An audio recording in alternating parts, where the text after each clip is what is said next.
Today, 3,600 seconds, we'll be discussing the college admissions process. These days, an increasing number of students compete for a stagnant number of spaces at the nation's most prestigious universities.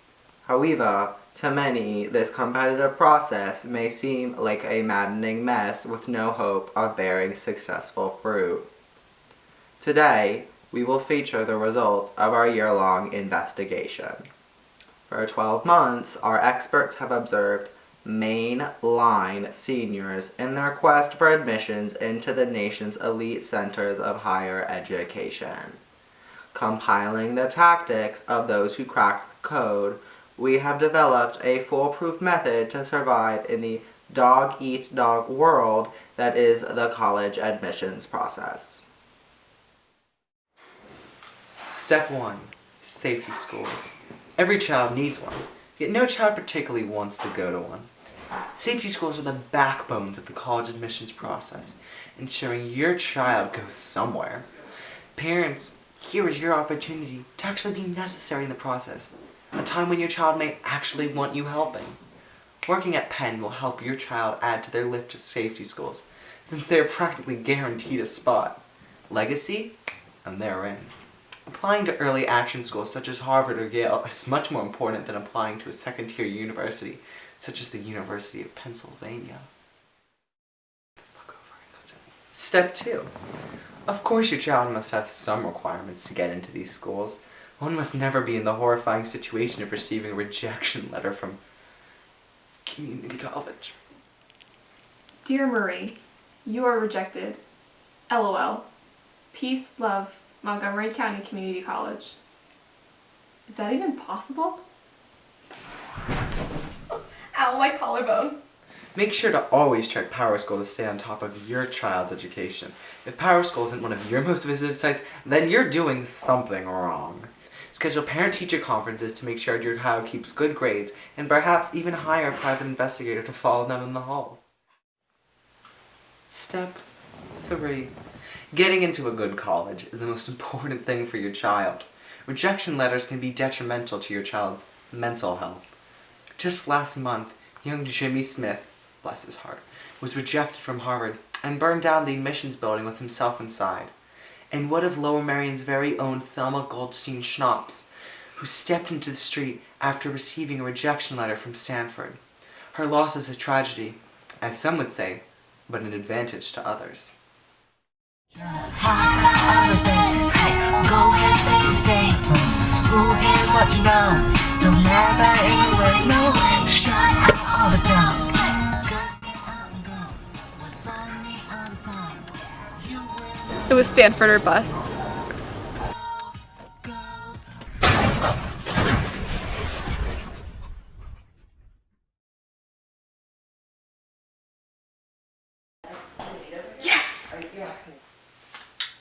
Step 4.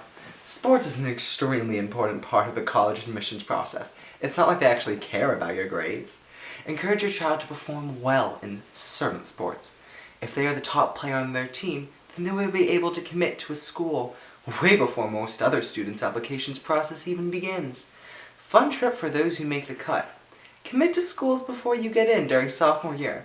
If schools feels like you're so obsessed with them and are so dedicated to their sports program, say lacrosse, or basketball, or soccer, then maybe they'll just accept you out of pity. Take one mainline student, Lori Navelk, as a sophomore. Lori committed to an Ivy for soccer. Just a disclaimer, this does not mean you should not take your SATs or stop trying. So really, though, who cares about academics? If you're a 4-year varsity basketball player, or can run a 58-second 400-meter dash in sophomore year, you deserve to get into an Ivy just as much as any valedictorian. Step number 5. Another important thing to remember is that your child, after all, is a teenager.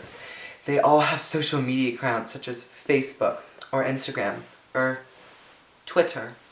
Unfortunately, because your child's brain isn't fully established, they will do foolish things, such as posting their partying endeavors onto these social networks. To avoid your child receiving an acceptance withdrawal or disciplinary action, it is highly recommended that your child change the name on these social accounts to trick admissions officers.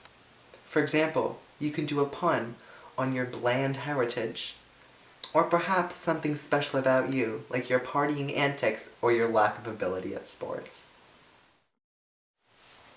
Step number 6.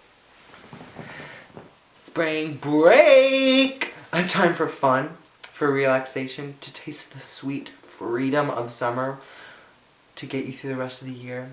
Well, if that's your idea of spring breaks, then pack your bags and say hello to a state university. Spring break is a time to hunt. Scout out your competition. Perhaps scare a few prospective students away. Nothing says, don't with me, on a college tour than showing up in all black leather.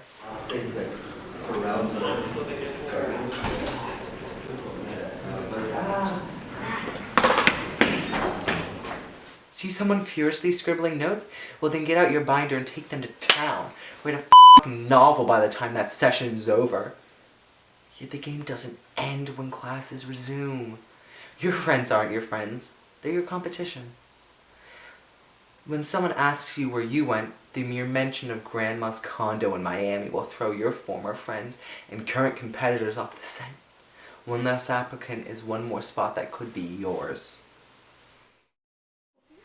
With these tips, your child should be saying hello to an Ivy League acceptance in no time. And hey, if you can't get in based on brains or ethnicity, try to sleep your way in. And if you're not that pretty, well... I was gonna cancel, then I looked into the sky and knew the fabulous won't prevent the sun to shine. I was gonna cancel, then took a sec to realize all the disappointment that You should always know the exact grades of your child. Wait. Pay their friends, informants, drug money. To avoid your child receiving an acceptance of fraud. Hello people in English class, and then they'll be like, I'm single, I'm ready to mingle, I'm really lonely. I have lots of friends, I have a really supportive family and a really supportive fan base. Everyone loves me because I love me, and that's all I ever need, Sophie.